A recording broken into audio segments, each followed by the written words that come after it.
Episode 5. That bass line, though. What up, y'all?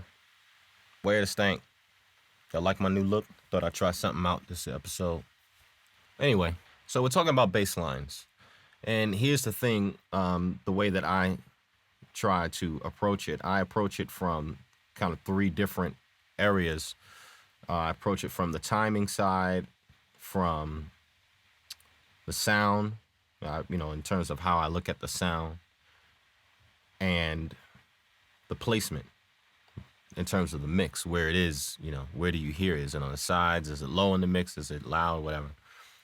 So all those different things. And I kind of work with all those three different things as part of the creative process, right? So what we're looking at is right now, I have three. I'm just gonna take this out for right now.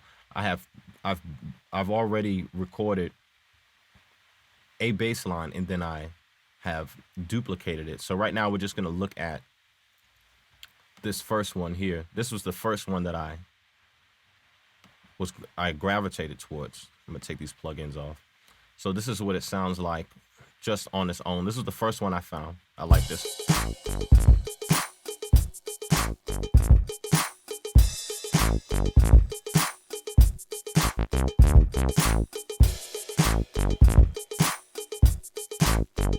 Right, so that's it.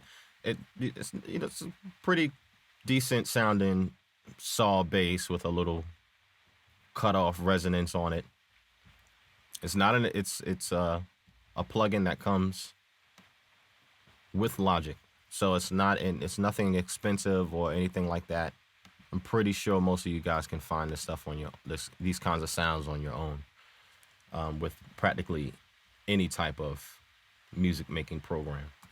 Right, so that's the first one. Then I said to myself, okay, it sounds cool, but it could use a little bit more bottom. So I went and found another one, which was called a sine sub bass. You find that just standard with Logic. I'll just take this stuff out for right now. And so I just found another bass, and I just said, okay, let me just hear it with this, because it can use some more bottom.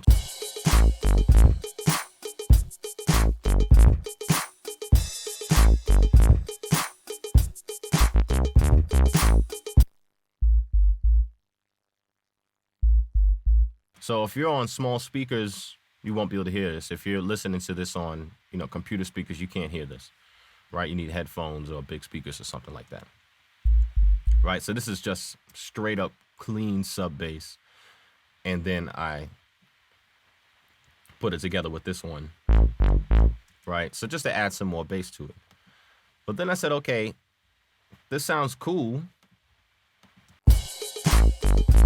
but it could really use still something happening more in the mid-range. So I went and found another sound. This one called Analog Funk, another stock sound that you get with this really nice retro synth plugin that just comes stock with Logic. I'll take these off. And this is it by itself.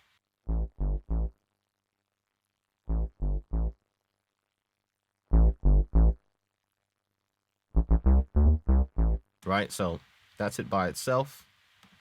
I'll play it solo with everything else.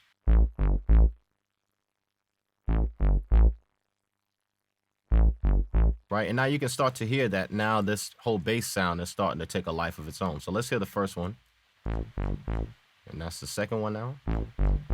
And the bass. Or the sub bass. Right, so now this sounds cool. This is cool in the mix.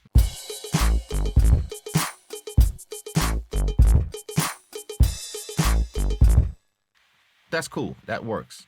But then what I did was I started to get in with some details, not completely yet, but first thing I did was I said, okay, there are a lot of things happening with this bass line here. So what I did was I just took off pretty much everything. Yeah, everything. Yeah, I rolled it off at 300. So all the muddy stuff in the bass is gone. And then what I did with the sub bass is I took off everything pretty much, I think maybe after 300 or something like that. After 100, right? There's not much happening after above 100. So I just took everything else off from there. And then with this one in the middle, I left everything within all the mid range. So from 170, and it starts to cut off at around 750 or so. But there isn't that much happening up here. It's mostly in this area. And that's that. Let's see what we got.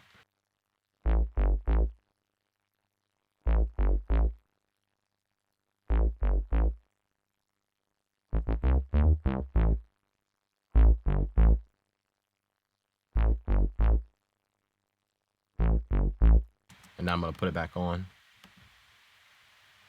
Oops. Take that off here. I'll put everything back on.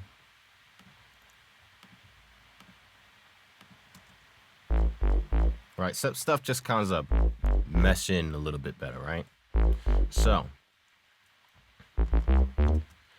next thing I did was then I went to this first clean bass sound and thought, okay, let's take this saw sound and let's bring it out to the sides of the speakers a little bit. So I just went and took this sample delay, this thing where you can use sample delay. So it takes you can tell it to take one side and delay it so that it comes a little bit later than the other side, and it gives you this effect or the illusion of it being doubled, but instead it's just kind of tricking the ear.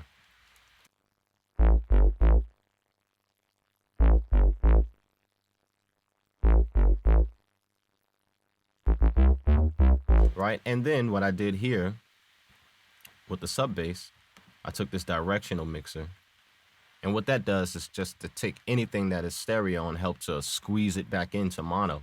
So I just did that pretty much halfway, just to make sure everything in the low end is pretty much dead center, right? Right, so. And here with this last one, I threw a reverb on there. So it just gave it a little something. A little bit of room. It's a very, very small tail on it.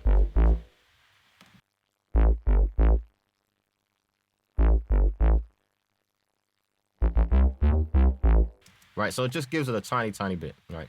So let's hear that in the mix.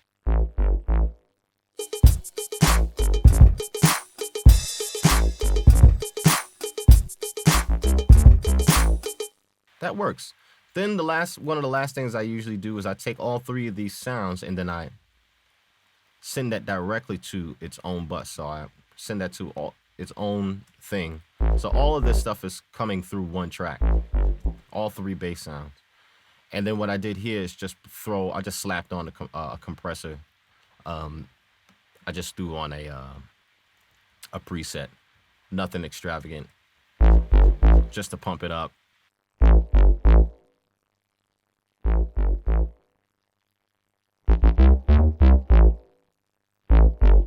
It's pretty drastic, the stuff that I did with it. It's what I'm trying to do is make a new sound. So I'm not necessarily trying to use what's there. I'm trying to use what I like and make something new. So what this is a combination of course, making the MIDI track yourself. I didn't program it. What I did was first I played it in there, quantized it, then took the quantized strafe down to 20. And then I delayed the whole thing so that it comes really, I shifted it very late. So it comes really late in the whole groove, right? And then I duplicated the takes, but then changed the sound on 2 other tracks. So you get a bit of a quite unique sound. And then take those 3 tracks, put that to a separate bus, group that into one track basically. And then you start working with it as if it was one sound. And that's the basic idea. But then I wanted to take it a little farther. So the last thing I do is try to add one more element to enhance the bass line so that it's easier to hear on small speakers. So what I did was I chose this sound here from Sculpture plugins. Pretty cool plugin, comes stock with Logic. And the name of the sound, the preset is called Tiny Plucks. And I just threw that one in there, just copied and pasted from the other bass lines, threw that one in there, and used the same technique with the sample delay so that it kind of gives it a bit of a stereo effect. Use the Directional Mix plugins to bring it back into the middle a little bit, so it's not too far out to the sides. And everything else is there.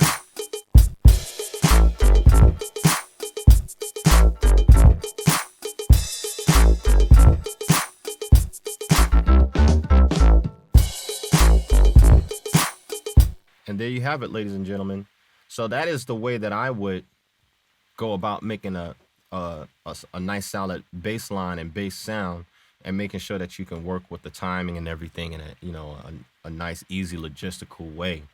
And then once you've built a nice full sound, then you can go ahead and see if there's any other types of elements that you can layer on top of that to enhance some of the melodic qualities so that it can be heard in more than just the speakers that you're listening to or just the speakers that you're creating on. So that's the basic idea behind how I like to build good bass lines, and I'm sure a lot of other producers go off on the same kind of thing. Layering, working with the timing, experimenting with some different sounds. And then once you have a layer of sounds, you take off the stuff that you don't really need too much. You take out all that stuff you don't need and enhance the stuff that you really like. And after that, at least what I do is after that, then I group all that stuff together and work with it in its own bus, right? So all this stuff is sent out to bus 3. And I'll work with that in its own track as if it's on its own sound. So that's today's episode, The Way of the Stank. We're going to keep on going with some synths, but I have some great news and some great announcements coming up soon. So stay tuned for that stuff. You're going to hear some more information on Facebook and my other social pages. So make sure to subscribe. Make sure to follow me on my different pages. And stay tuned for some of this cool info and great news that's coming up, everyone. See you guys soon. Way to Stank!